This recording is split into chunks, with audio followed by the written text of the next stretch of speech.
bitch, shut up before I beat your ass. And then she said he punched her in the face. So now, remind you, Keisha was intoxicated, like up to here.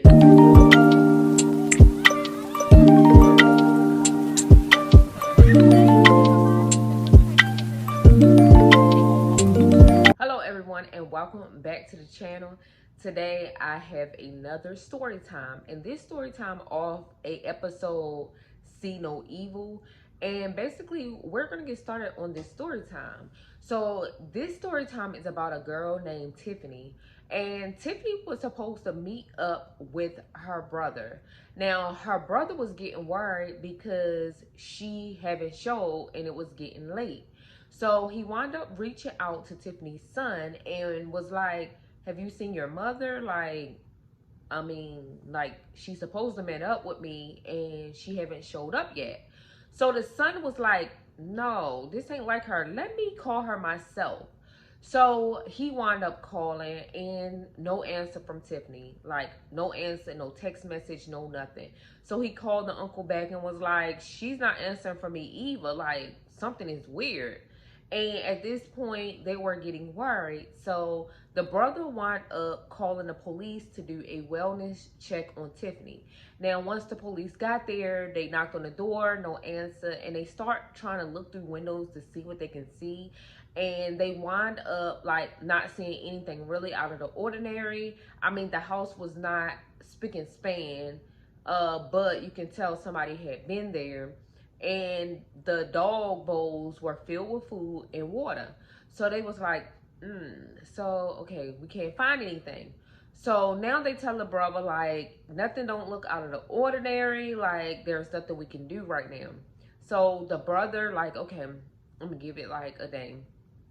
The next day comes, the brother's still worried, no answer from Tiffany. So he goes over to himself, look through the windows, and no Tiffany. Knock on the door, no Tiffany. So he finally found a window that he could climb through.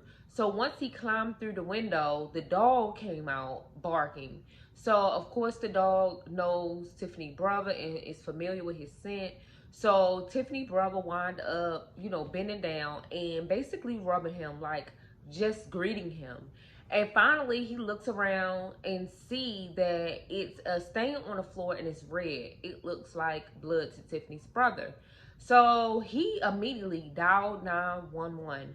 So when 911 get there, like they're looking at the stain and they determine that it's a wine stain. So now the police was like, while we're here and she's still missing, we're just gonna look around. So they wind up looking around, kitchen, everything, until they came upon Tiffany's room, opened the door, and it's blood everywhere, y'all. When I say over the bed, walls, carpet, like blood was everywhere. And it looked like somebody was trying to clean up but didn't quite do it good enough. But it was still blood like everywhere. So now they call out the crime scene investigators and all the people that needs to investigate these crimes, because now it's considered a crime scene. So the crime scene investigators and everything are like taping stuff up, numbering stuff, like all kinds of stuff. So then they wind up searching beyond that, and they go out back and start looking around. Now they see this pile of trash, and when they come upon the pile of trash, they start searching through it. And y'all, why did they find Tiffany's body in the pile of trash? Like, literally, she's right there, deceased. So now this definitely turned into a murder scene. And they went to the neighbor next door and asked her, have you seen anything out of the ordinary, with Tiffany? And she was like, no, not really. But I know the other day she had a party, and she said it was an all girls party, but I wind up like hearing a male voice. So I'm not quite sure like how did a male get in it if she was having a male party. So then they leave from where the neighbor at, and everything is not adding up. So they start searching even more into Tiffany's house and find a bank statement where Tiffany had about $16,000 in this account. And the more they searched, they realized her purse was missing, her car was missing, like her DVDs, amongst a lot of other things, were missing. So now they know that it could have been a robbery. And the first thing that comes to mind is, if these people knew that she had $16,000 in her account, most likely they'll be heading to her bank or something trying to get her money. Little and behold, they wind up getting a alert that the card had been used. And so now they're like, okay, we got an alert. So now the alert, come to find out, was at Kohl's. So they went to Kohl's to see the surveillance. And when they seen the surveillance, they were like, okay, who is these people? In Kohl's, it was a man and woman, and they were shopping for clothes and shoes. So they couldn't quite make out the faces that were in Kohl's. So now they're like, okay, we need to do more investigation. So they wind up going back to Tiffany's house, looking even more, and find a receipt. Now, once they found the receipt, it said Walmart, and it was cleaning supplies. So they was like, oh, okay. So now they go to this particular Walmart that the receipt was from, and they pull up surveillance and see a person in the camera. Now, they couldn't really figure out who the person was because they were not like really in the camera. Like, you can see that it was a girl, but you couldn't see who it was because they would never look into like the camera and stuff. So eventually, when the person goes to self-checkout and everything, they look and they notice that it's Tiffany buying these cleaning supplies. So they was like, okay, maybe she bought the cleaning supplies before everything happened because she wanted the house to be clean before she had her party. So they start looking outside of Walmart, the surveillance outside, to see was it anybody in particular with her or whatever. And sure enough, they seen two other people, but they couldn't quite figure out who they were because they were wearing like hats and stuff. But yeah, it was two people with her. So now they're like, okay, like we have to figure this out. So now they get another alert that Tiffany's car has been used at a gas station. Now they go to the gas station, ask for surveillance and everything, and they see that it's two people, a man and a woman. And the man and woman basically was getting gas at this gas station. So now they have like two suspects, a man and woman. And they knew it was the same people from Kohl's because the stuff that they purchased at Kohl's, these people had on. So it was like they done changed everything. Like they ain't steal nobody's money. Like they just got paid from somebody's job and has nobody's job. And they're literally getting gas with no worries and no cares at all. At this point, they go to the next door neighbor house to question her again. And at this point, they show her pictures of these people. And they was like, do any of these people look familiar? Do he look familiar? And the neighbor goes, no, not really. But I do remember that night, she mentioning that she had to get someone arrested. So the police asked, like, did she mention who? And she was like, I believe the name was like Keisha or something. I do remember her mentioning somebody by that name. So now the detectives go back to the, office, and they start pulling up people by the name of Keisha to see if they had any type of records, like anything matching this face that they had seen at the gas station, and everything, and on the surveillance together. So they wind up pulling up history of a girl named Keisha, and she did have a record with them. But the last time she was arrested was the night of basically Tiffany's party, and she was arrested for intoxication or something. And so now at this point, they have the actual girl. So they start putting out a search for her, and they found out that she was in a shelter for battered women. So now they go and find her, and she looked beat up, y'all. She looked like she was punched, just tore up from the floor up. Now, in my mind, I thought Tiffany had done, beat her up, like, you know, tore up before, you know, they kill her, but she was, you know, beat up and looked at really rough. So basically, they took her down to the station to question her. So they show her pictures of Tiffany and ask her, do you know this woman? Hanny, straightforward, Keisha started lying through her teeth and basically said she didn't know her. And the detectives was not with that bullshit. They was like, we know you know her. You've been using her car. You went shopping at Kohl's, went to the gas station, went and got you something to eat, honey. We know you know her. So now Keisha like crying hysterically, and she was like, y'all don't know him. He said he'll hurt me. Like, please, like, I don't want nothing to do with this. And the police was like, shut up. Give us answers. No, they didn't say that. They just was like, you need to start talking. So basically now Keisha is telling them what actually happened. And she states that she was like there at the party, and the party was now over, and her and Matt, her friend, stayed to help Tiffany clean up. So she was like, she wound up seeing that Tiffany had $16,000 in her bank account. And so she was like, oh, I'm going to wire me $5,000. So now that she's seen it, she's on Tiffany's computer trying to wire her like money, you know, the $5,000. And Tiffany happens to walk in. Now, remind you, Keisha was intoxicated, like up to here. So she's hysterically fussing with Tiffany about trying to steal her money.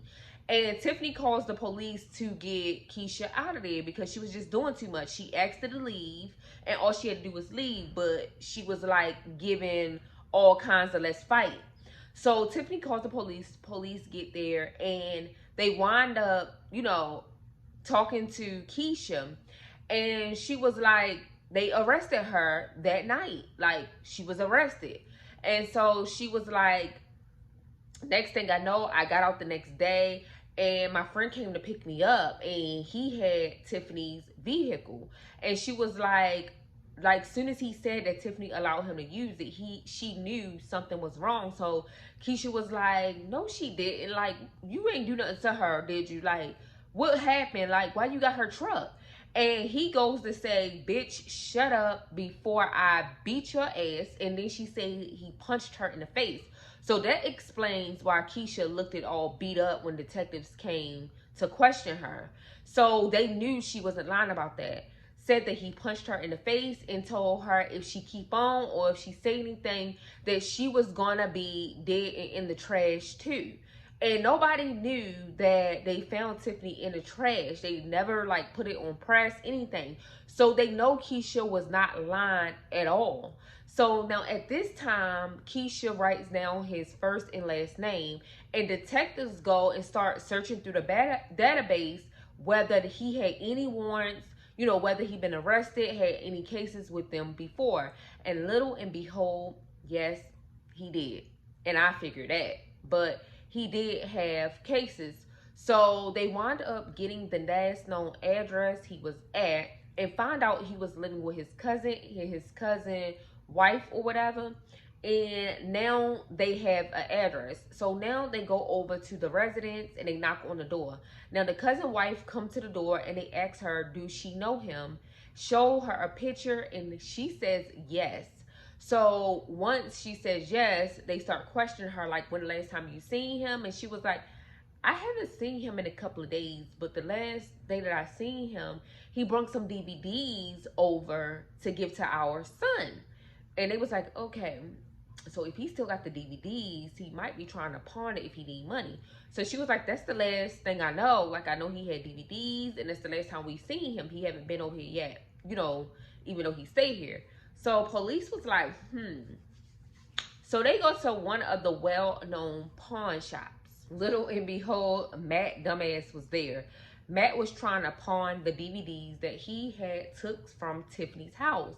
Now, police instantly knew it was him and put his ass in handcuffs and hauled him right downtown City Hall at the police station to question him. So basically Matt get in there and they asked him like, do you know this woman? Like, we already know that you know her because you was using her card. So we want answers, but because we already got Keisha, now we want your side. And we know that Keisha was telling the truth. So at this point, we know Matt now is stuck between a rock and a hard shell. So he have no other option but to tell his side. So Matt states that after Tiffany called the police on Keisha and Keisha was arrested, he was pissed off. And mind you, Matt was also intoxicated that night. So Matt said he was angry to the point where he planned to wait till Tiffany go to sleep because, of course, Tiffany allowed them several times before to stay there, especially if they was intoxicated. So she was like an older woman and she wanted to make sure people were safe and everything. So that's why he was still there. But he said that he waited until Tiffany went to sleep and basically went in there and hit her in the head and basically killed her. So he confessed that he did kill her or whatever, and that he did it himself, and everything added up. And it showed that Keisha was not there that night because, of course, what had happened earlier and Tiffany called the police, Keisha was arrested. So it did prove that Matt killed Tiffany on his own. But since Keisha was helping Matt spend the money the next day, or whatever, and buying gas, she wound up having to go to trial too. And when Tiffany was on trial, she testified against Matt and she served 8 years in jail. They gave her 8 years. Now, Matt, on the other hand, had to do 25 because he did the murder. He tried to get rid of the body. And of course, he was also shopping too. But that was weird as hell, y'all. Why would they give Matt 25 years for literally murdering a human being? Like, I can't quite figure out these cases or why these people get the break they get. Like, if some people get in life for murder, why not everybody? Like, that was weird as heck. But of course, he got 25 years and she got 8 years or whatever. And you guys, like, this story was so sad, like, really, really sad. And it was so weird that they were, like, she was literally nice to these people because after Keisha got put out, after Keisha went to jail and I tried to put her out and she had to go to jail, there was no way Matt was going to stay in that house, baby. She should have sent him on his way. But again, she was nice and kind-hearted, they said. So, of course, she had the heart of gold. And she didn't want to send nobody that was at her house partying out to go home intoxicated the way that they were. But you guys, I hope you enjoyed this story time. Don't forget to like, comment, and definitely subscribe to my YouTube channel. And join the family over here with family fun and story times. Peace.